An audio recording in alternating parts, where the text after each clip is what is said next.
Her Story is a program that explores women, leadership, and healthcare. Well, Dr. Julie Gerberding, it's great to have this opportunity to chat before I hand the hosting baton over to you. And I think maybe we should let our Her Story listeners and viewers know this project has been kind of a fun reunion for us, going back to the days when you were head of the CDC and I was a reporter. Thank you, Cece, and I can assure you this is the most enjoyable interview we'll probably ever have recorded. Well, on that note, this is, you've had such a terrific and inspiring and really many varied career. And before we get to your time at CDC, which was so important and valuable, let's just take folks back. I believe I have heard you say, going back to childhood, you wanted to be a physician. Is that right?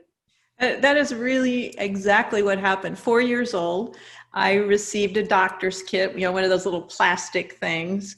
But I had kind of a hyperactive empathy gene. And if there was an injured rabbit or a bird with a broken wing or some little damaged cricket in our yard, I just always felt compelled to try to be the doctor to bring these little animals into better health. And fortunately, my parents indulged me. Well, and I'm so glad it wasn't a nurse kit. Well, it may have been hard to tell the difference in those days, but I think was blessed to have a really patient and kind pediatrician. And so my fantasy was that someday I would have my own little office, and when children behaved, they would get a balloon and some chewing gum, and that would kind of be my life. Quite a bit different than the way things turned out, but at least I had a vision. Well, and we'll have to find out if that balloon strategy ever worked in government. But so your early years studying medicine, then heading into the lab, academic medicine, you had to have been one of very few women in your early in your career. Is that right? Early on, my main place of training was the University of California, San Francisco. And fortunately, there were a number of women on the faculty there, including a really wonderful mentor of mine, Dr. Connie Wofsy, who kind of set the standard of care for HIV at the very beginning of the pandemic. So I was nurtured by one of the most wonderful women in the world. But at the same time, there were not very many women in the traditional tenure track. And it was a rough road to hoe, because there weren't those kinds of role models. And I was in a profession that wasn't lab-based. Epidemiology is a little bit out of the mainstream of the kinds of professional pathways that were getting tenure at that time. So it was difficult. And I had to persevere through some pretty muddy water there for a while. So did you develop any good strategies, little tricks of the trade? Well, here's one I've probably not mentioned to anyone in a long time. That is, when I'm emotional, I tend to get tearful, whether I'm happy or sad or mad. And someone taught me one time that if you don't want to be tearful, you should stick your jaw out, kind of like that, because something about jutting your lower jaw out, I don't know, it might make it harder for your eyes to tear up. So often I can see myself with this very bizarre expression on my face, but it's because I'm trying to maintain that position of neutrality when in fact I'm feeling pretty emotional. I like that. I like that.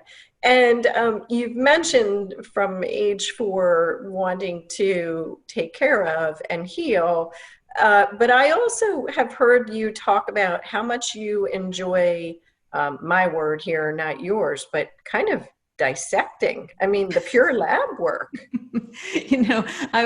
I actually still have a little lab in my basement.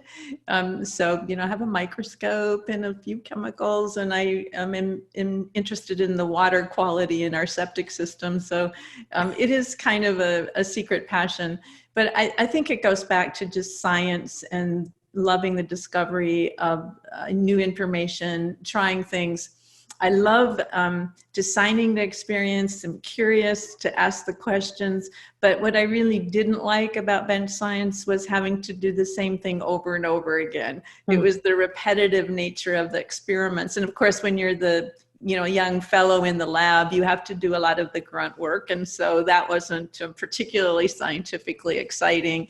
And it turned out it just wasn't the right way for me to pursue my career. But I'm really glad that I had that time in the lab, because I understand the process of science. I understand the language of science, the rigor, and I have so much respect for the people who make those kinds of contributions. So even though it didn't create a lane for me permanently, I'm so lucky to have had that experience. So what brought you then into government and ultimately leading the CDC, the Centers for Disease Control and Protection? It's probably that empathy gene again. When I was through my training, I loved San Francisco General Hospital. It was the place where anybody in San Francisco could come for care, and really good care. We had some of the finest doctors in the world there, not just the AIDS doctors, but across the board. I loved the patients in that hospital, and I loved being able to interact with them on something more than just their disease, because they're sort of the textbook of the social determinants of health. And yet most of the problems that these patients came in the door with were things that our public health system is designed to address and hopefully prevent. So when you're dealing with one patient at the bedside, it was kind of an easy transition to think about public health and a population of patients. So I originally went to CDC just on a leave of absence from the university for a limited time frame to take on the responsibility for a small division that focused on hospital infections and antimicrobial resistance. So it was never intended to be a permanent career move. But when I got to the CDC, I really learned how you can have an incredible impact through public health interventions, through the science, through the guidance, through the policy interface. And it just really made me feel like you could scale the difference that you want to make in the world. And to what extent did you think about and then experience politics of a job in government? I was asked to be the director of the CDC when Secretary Thompson was the Secretary of Health and Human Services. And when Tommy told me that he would like me to take this position, I was completely surprised. It was not something I had ever aspired to, and seemed like an overwhelmingly complicated situation, because we were just in the middle of the anthrax situation coming out of 9/11. So everyone was involved in the bioterrorism, terrorism environment. But the secretary said to me, look, you're an infectious disease doctor. You have an emergency room mentality. You understand these needs. You have the knowledge, the experience, and the capability. And I think you have the leadership experience to be able to lead the CDC through these very difficult infectious disease times. And I didn't know if he was right or not, but he gave me a lot of courage in that sense. But he also told me that if you want to be popular, don't take the job, because it's going to be a really hard job and you're not going to please everyone. So you have to decide what are the most important things that need to get done. Some of them will be unpopular. Some of them will be in everyone's best interest, and I will have your back. And so I had a very candid and sustainable interaction with the secretary, and he kept his word. So when there was a disagreement or there was a politic issue that came into play, I could have a conversation with him. And sometimes it involved Dr. Zerhouni or Dr. McClellan or Dr. Fauci. He would get the scientists in the room and we would hammer it out. So I didn't face the same kinds of experience that I think some of my successors have faced. That's interesting. And I remember, of course, covering Tommy Thompson in that role and as governor. And I have to think that his years as a governor probably helped him in that situation with that advice. But you just rattled off the other agency heads, your peers, and you rattled off a list of men. It's true. And this, of course, is the Her Story podcast. So I've got to ask, sitting there with all of the men, did you ever feel out of place, uncomfortable? Was it an asset ever for you? Was it a disadvantage? You know, it's kind of been the story of my career. And I would say that on net, there is a disadvantage, but it's more internal probably than external. I have, as I've matured professionally, I've come to observe how men and women handle the gender issues in particular positions of leadership. And I realized that because I was a relatively inexperienced junior leader when I first started, and I would be sitting at Health and Human Services with very few other women. There were other women leaders, but from the standpoint of the public health agencies, I was the only one and the first at CDC. I had to find a different way to express my voice. And you can't be sensitive if people talk over you or take credit for your ideas or some of the kind of stereotypic things that men unconsciously do because they don't understand what kind of an impact that has on the women around them. And, you know, instead of feeling angry or insulted about it, I began to just be interested and curious about what it was about. And now I make friends with my colleagues and my peers. And sometimes I joke with them and I say, you know, when you said that Fred mentioned earlier, but actually my name is not Fred. You know, I like to bring a little bit of humor in it because fortunately in government and in my current role, the men that I work with are extremely well-intentioned men. They have high emotional intelligence, and there's just this unconscious nature to this that people don't recognize unless you can find good ways to create a language and talk about it. It's not easy, but you can also make a big deal out of everything. I like the humor strategy. That's a terrific one. And similar vein, reflecting on your many experiences and particularly in the leadership roles, is there a characteristic that you think maybe gave you an edge? I don't know if it's your humor or something else. I don't know the answer to that entirely. I do know that leaders are most successful when they're true to their values. And I am a very values-based leader. I care deeply about my patients and I care deeply about population health. And I think when you really are motivated by your inner value, your core values, and you know what your purpose is, you have a different leadership strength that can really bridge through the mundane and the complicated day-to-day issues that get to everybody from time to time. But that beacon of what am I here for? What is the big purpose that we're all trying to achieve? And often aligning other people, you know, just reminding people that that's what we're doing here. That's what we're trying to accomplish. That can cut through a lot of nonsense and a lot of complexity in interpersonal relationships and just reorient. I think that's one of the reasons why I find it actually easier sometimes to lead in a crisis, because when there's something urgent and important going on, people know what you're trying to do. There's alignment around the task at hand, and you're not spending a lot of time wasting, you know, arguing about the tactical issues. You have your eye on the prize, and you can really motivate people to do impossible things under those circumstances. It's interesting. I have one woman on my current team, and I've said to her that she was built for a pandemic, and I mean that as the highest compliment. So I can think I know what you mean. That, you know, some people are just the opposite. You know, yes. An urgent situation can really fluster them, but boy, if you want a long game, you know, they can chunk it out in a very process-oriented way that keeps the ball moving down the field in an orderly long-term process. You got to get a balance of both of those on a good team, I think.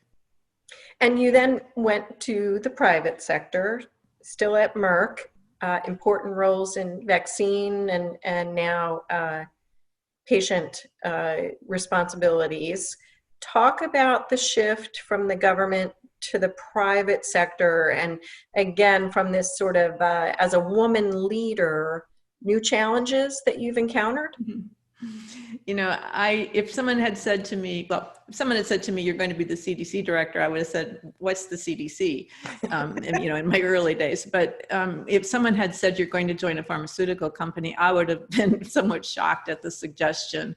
And in fact, it was a mentor of mine who previously served as the president of Merck Vaccines, Dr. Adel Mahmoud, who was my champion in terms of taking a look at this opportunity and coming on board at Merck to lead the vaccine business. And he is also he passed away recently, but he was a very values-driven person, passionate about global health. And he said, you'll never make a bigger difference than by helping to bring some of these really great vaccines to the rest of the people in the world who aren't currently able to get them. So that was a pretty big opportunity to have a big health impact. It was awfully hard to resist. So I made the transition based on things that I cared about, recognizing I didn't know the first thing about business, and it was going to be another big steep learning curve for me. But I was lucky to have really good help in some of the colleagues that I met at Merck, and I found so many things to feel